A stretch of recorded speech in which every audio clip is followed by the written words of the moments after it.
Hello बच्चों, यहां पे जैसे दिया गया है आपके पास कि the path of projectile is represented by this equation. Clear है? अब देखो, इसका एक मेथड ये है कि हम लोग बेसिक इसको इस इक्वेशन से कंपेयर करें कि y बराबर हमारे पास जो होता है x tan theta minus g x square upon two u square cos square theta. Clear है? इससे हम लोग इसको कंपेयर करें और फाइनली हम लोग जाकर के सारे आंसर्स निकालें। X tan theta minus g x square upon two u square cos square theta. Clear? दूसरा मेथड सुनिए, मैथ्स लगाओ। ये एक पैराबोला का इक्वेशन है जिसका ओपनिंग डाउनवर्ड है। एक पैराबोला का इक्वेशन है जिसका ओपनिंग डाउनवर्ड है। ध्यान से सुनते जाना बेटा। यहां पर भी y जीरो है और यहां पर भी y जीरो है, तो जिन दोनों पॉइंट्स पे y जीरो है उनके बीच का जो सेपरेशन है क्या वो रेंज हो गया?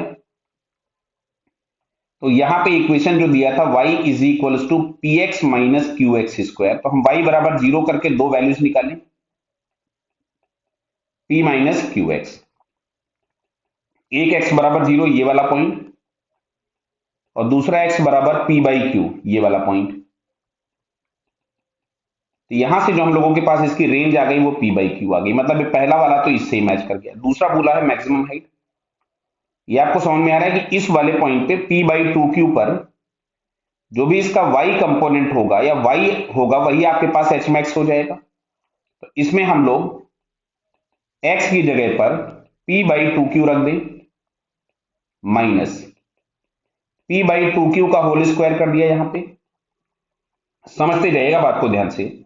तो जो भी y हम लोगों को मिलेगा यही हमारे पास h मैक्स होगा। तो ये हम लोगों के पास आ रहा है p square by two Q minus Q into P square by four Q square, इससे क्यू से क्यू कैंसिल हो गया। तो फाइनली हमारे पास आ रहा है p square by four Q, ये हमको मिल गया एच मैक्स। सॉल्व कर लोगे ना इतना तो एच मैक्सिमम हो गया p square by four Q, तो ये वाला इससे मैच कर गया।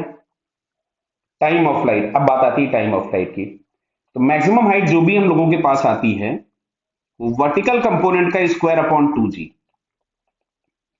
ये आ गया p square by four q. Clear? इससे पहले इसको उड़ा दो, तो यहां से u y square is equal to आपके पास आ रहा है p square g upon q, यानी जो यू आई हम लोगों के पास मिलेगा वर्टिकल कंपोनेंट वो आ रहा है p upon g by Q.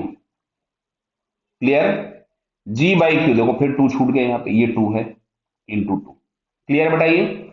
अब टाइम ऑफ फ्लाइट के नाम पे हम लोगों को ये पता है कि two u y upon g होता है। जो टाइम ऑफ फ्लाइट होता है वो two times vertical component upon g होगा।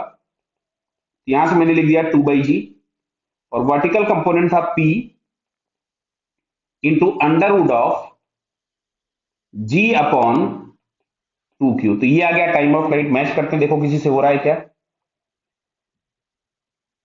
तो टाइम ऑफ फ्लाइट में पी बाहर है,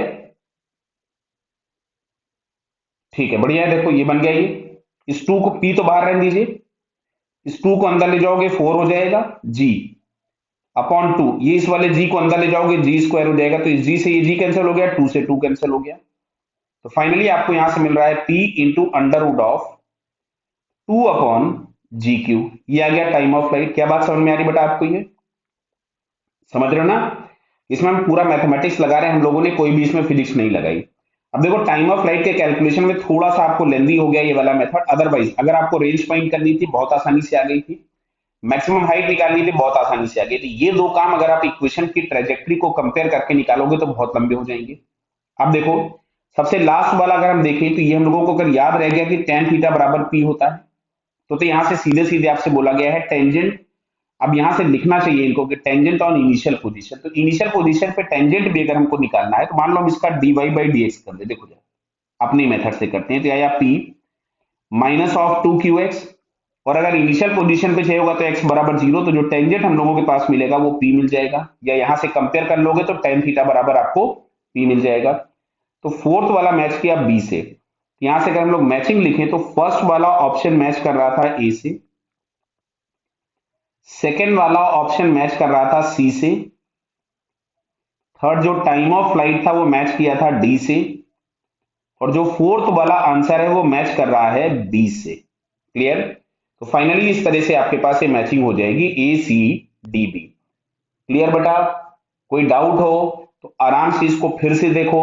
ये जो मैंने दूसरा मेथड बताया है ये हमेशा आपको रेंज निकालने के लिए और मैक्सिमम हाइट निकालने के लिए बहुत छोटा पड़ेगा इन कंपैरिजन टू कि हम इक्वेशन ऑफ ट्रेजेक्टरी से कंपेयर करके सारी वैल्यूज को फाइंड करें। क्लियर बेटा? Okay, all the best.